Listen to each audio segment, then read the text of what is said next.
Good morning, Tonya, and welcome to today's issue on ENCA. As we wake up this morning, what's the sentiment like on social media, like Twitter platforms, on this matter? Dan, it's appalling, and it's appalling for every single one of the companies involved.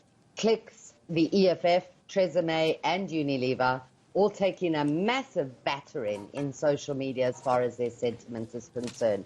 But what you've just said now as an intro is it hits home, because we are still surprised 25 years later when we see a racist advert. Why are we still surprised when we've done nothing to fix it? When we fix it, perhaps we won't be perhaps then our surprise would be warranted.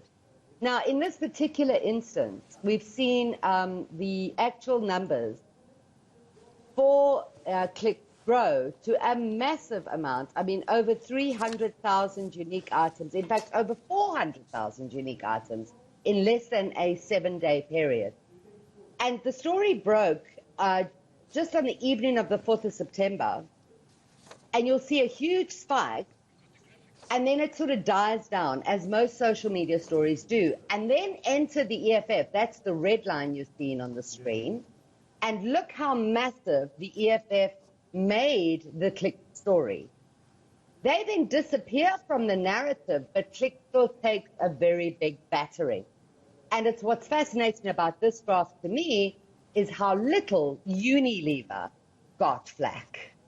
I guess, Tonya, one would say we should not be surprised, because the first time that anybody saw the Tresemme racist ad was on the Click's website. Yes, agreed. But if anybody knows about advertising and social media, it is Julius Malema and the EFF. They're marketing geniuses. And they would know that in this particular instance, anything that ends up on the Click website that is a third-party product would have gone through at least a 15-step sign-off process before it got to be posted on that website. And instead of going to Click's head office or to Unilever's head office, they chose to attack the very people they are proposing to protect. And the audience in social media has turned against them to such a point that you will see their net sentiment is the worst out of all of them in this study. So you've prepared a slide for us on that net sentiment. I'm hoping we can show it to our viewers now. There it is. So according to this, the latest one, EFF and Clicks are still largely getting the negative net sentiment against them. But EFF entering the fray, so to speak, later on as the story was developing this week. Absolutely. I mean, and if you look at those statistics, the measurement is taken from minus 100 to plus 100. And the fact that they're all sitting in negative territory for a brand is a very problematic space to be. But that you're sitting at minus 92% at the EFF, minus 86% at Unilever. And now that's what I find interesting. They may only have accounted for less than 1% of the coverage, but Unilever's net sentiment has tanked because of the story, and that's how it should be. But you, with Acumen, as Acumen Media, you track these kind of sentiments on social media on all kinds of topics over a period of time. What happened this week to Clicks? How does that fit with what has been happening, for example, in the last few weeks? Well, I mean, certainly in the last few weeks we've been talking about corruption. We had gender-based violence and Women's Month. And those two stories, just alone, are stories that have been captured by political parties for electioneering. And I struggle to understand why we would, as the EFF, protect the crown of a black woman, but not the rest of her. We've seen them call Tuli Madonsela a coconut. We've seen the EFF harass one of ENCA's journalists. Black woman. It doesn't make any sense. And then to be told they just touched her. I saw the insert, and let me just say, she handled it like an absolute pro. for me, the EFF took a hammering by doing this post. And from the previous slide that we showed there, we saw them getting a massive negative 92% in terms of sentiment.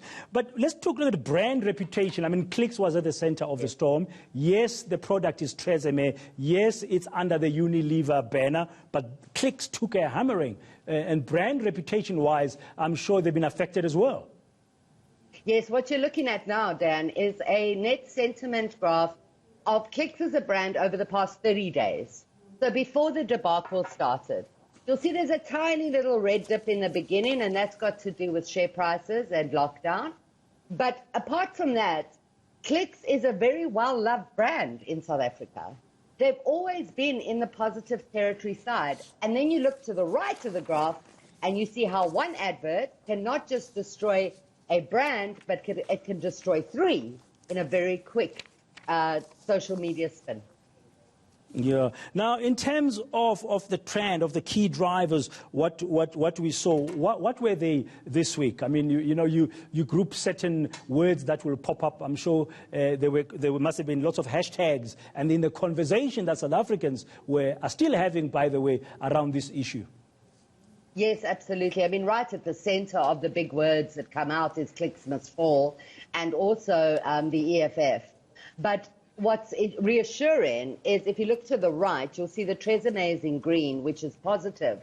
The movement by Clicks and other retail outlets to remove Tresemme from the shelves has been very warmly received by the public.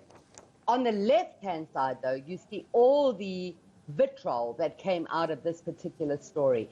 Things like people being unemployed because those shops were shut down, about racism and racism being systemic, like that particular issue rising to the fore, like how many times is this going to happen before we work it out, And then, of course, the EFF's impact came through strongly on the negative side of the story. Yeah, I mean, one of the issues that we battle with, you mentioned the word earlier, corruption. You've mentioned the gender-based violence that we've been focusing on, particularly last month in August month being Women's Month. But I mean, accountability seems to be lacking. If you read some of this conversation and what people are saying, how does accountability prop up? Because EFF has to take accountability for the violence and the destruction of property and the stopping of people from shopping and the shoving of our colleague Nobesutu Hejana in Cape Town, for example. People have to take accountability for those things. Similar, the advertising world and marketers must also take accountability for all that they've done wrong. Absolutely. It's like anybody who has a job. You have a set of rules and regulations you need to follow that are company and labor law provided, and you need to stick to them. For the EFF, in this example, there is a strong call for justice. Of course, the DA has jumped on the bandwagon and said that Julius Malema must be arrested. But that's not the point. It's not time for electioneering. When you put out the word attack and then say it was a peaceful protest, you are lying to us. That's number one. And then from the big brand's perspective, how can 15 to 20 odd people not have worked out that there was something wrong with that ad? I mean, Dan, my hair is dry and brittle, okay? I wouldn't click on a picture of someone with an afro. Why? My hair requires different products. The advert in itself doesn't even make sense. So how do you go through that many steps of sign-off in big corporate organizations where people are paid for their brains for creative and end up with this causing an absolute uproar across the country? Tanya Khuri, that question you've just posed, I'm hoping will be answered by members of my panel who are coming up shortly.